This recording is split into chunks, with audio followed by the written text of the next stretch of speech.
بسم اللہ الرحمن الرحیم۔ اعوذ باللہ من الشیطان الرجیم، بسم اللہ الرحمن الرحیم۔ عزیز طلبہ کرام، آج ہم اصول الفقہ للمظفر کا 30واں درس شروع کرنے جا رہے ہیں، اور جو کل کے درس میں ہم نے جس بحث کا آغاز کیا تھا، آج اس بحث کو انشاءاللہ ہم تمام کریں گے۔ ہماری بحث چل رہی ہے صحیح کے متعلق اور عام کے متعلق۔ گزشتہ درس میں ہم نے بیان کیا صحیح کیا ہوتا ہے اور عام کیا ہوتا ہے، پھر اس کے متعلق ہم نے بیان کیا تھا کہ صحیح اور عام کی بحث کا فائدہ کیا ہے۔ ہم نے 3 مقدمات پیش کیے تھے۔ پہلے ہم نے بیان کیا تھا کہ اس بحث کا حقیقت شریعہ کی بحث کے ساتھ کوئی تعلق نہیں ہے۔ دوسری بحث میں ہم نے بیان کیا تھا کہ صحیح کیا ہوتا ہے اور عام کیا ہوتا ہے، اور تیسرے مقدمے میں ہم نے بیان کیا تھا کہ اس بحث کا فائدہ اور ثمرہ کس صورت میں ظاہر ہوتا ہے۔ ہم نے کہا تھا کہ اگر ہم عام کے قائل ہوئے تو شک کی صورت میں اصالۃ الاطلاق کی طرف رجوع کر سکتے ہیں، لیکن اگر ہم صحیح کے قائل ہوئے تو اس صورت میں ہم اصالۃ الاطلاق کی طرف رجوع نہیں کر سکتے۔ 3 مقدمات کو بیان کرنے کے بعد ہم نے کہا تھا کہ مرحوم مظفر انشاءاللہ پھر علماء کے اقوال بیان کریں گے، اور قول حق کو بیان کرنے کے بعد آخر میں ایک اعتراض ہے، اس کا انشاءاللہ پھر جواب دے کے گفتگو کو تمام کریں گے۔ فرماتے ہیں توضیح ذالک۔ اب یہاں سے کیا فرما رہے ہیں مرحوم مظفر؟ اس کی وضاحت فرما رہے ہیں۔ جو ہم نے 3 مقدمات بیان کیے، اب یہاں سے مرحوم مظفر اس کی مزید آگے وضاحت بیان کر فرماتے ہیں توضیح ذالک، اس کی وضاحت، یعنی جو ہم نے محل بحث اس کا آغاز کیا ہے اس کی ہم یہاں پہ وضاحت کرنے جا رہے ہیں۔ اس بات کی وضاحت کے لیے مصنف کچھ مقدمات ترتیب دیتے ہیں۔ پہلا کیا ہے کہ مجتہد حکم شرعی کو حاصل کرنے کے لیے 2 طرح کے کام کرتا ہے، جس کو ہم نے گزشتہ بیان کیا۔ ایک ہے ادلہ اجتہادیہ کی طرف رجوع کرتا ہے، اور اگر ادلہ اجتہادیہ اس کے پاس موجود نہ ہو تو پھر وہ ادلہ فقاہتیہ کی طرف رجوع کرتا ہے، جس کو ہم گزشتہ بیان کر چکے کہ ادلہ اجتہادیہ یعنی قرآن سنت اجماع عقل کی جانب رجوع کرتا ہے۔ اگر یہاں سے اس کو حکم نہ ملے تو پھر وہ اصول عملیہ کی جانب، جس کو ہم نے ادلہ فقاہتیہ کا نام دیا، اس کی جانب رجوع کرتا ہے۔ ایک تو یہ بات ہمارے لیے واضح ہے۔ دوسرا کیا ہے، مولا اپنے مکلف کو کسی چیز کا حکم دے اور وہ اس کے متعلق شک کرے تو پس شک کی 2 صورتیں، اس کو ہم انشاءاللہ اگلے صفحے پہ بیان کرتے ہیں۔ اسی بات کو مرحوم مظفر اوپر بیان کریں 2 صورتوں کو۔ فرماتے ان المولا اذا امرنا بایجاد شیء وشککنا فی حصول امتثالہ بالاتیان بمصداق خارجی، فرماتے ہیں مولا جب ہمیں حکم دیتا ہے کس بات کا؟ بے ایجاد شیء، کسی کام کو وجود میں لانے کی، کسی کام کو ترتیب دینے کی، وشککنا اور ہمیں شک ہوتا ہے، فی حصول امتثالہ، اس کے امتثال حاصل ہونے میں، یعنی اس کو بجا لانے میں ہمیں شک عارض ہوتا ہے، کس متعلق؟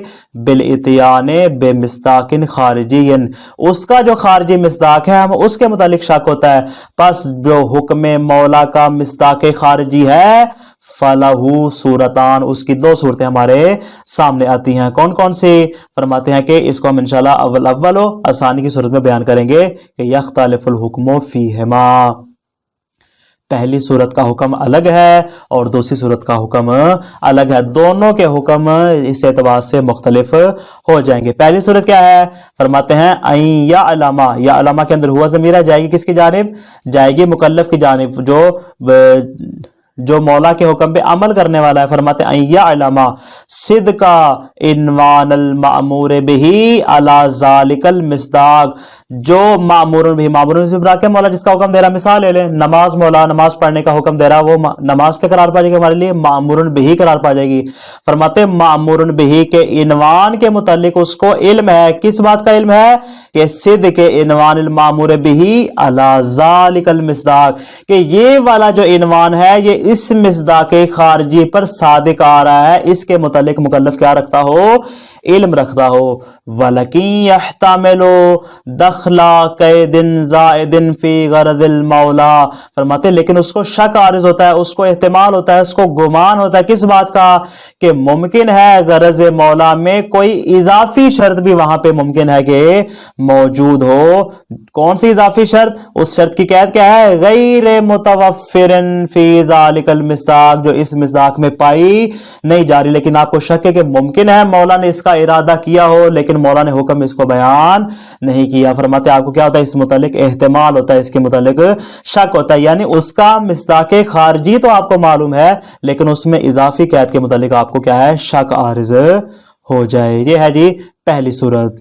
اب یہاں سے آگے مثال دے رہے ہیں۔ مثال کیا ہے؟ فرماتے کما اذا امر المولا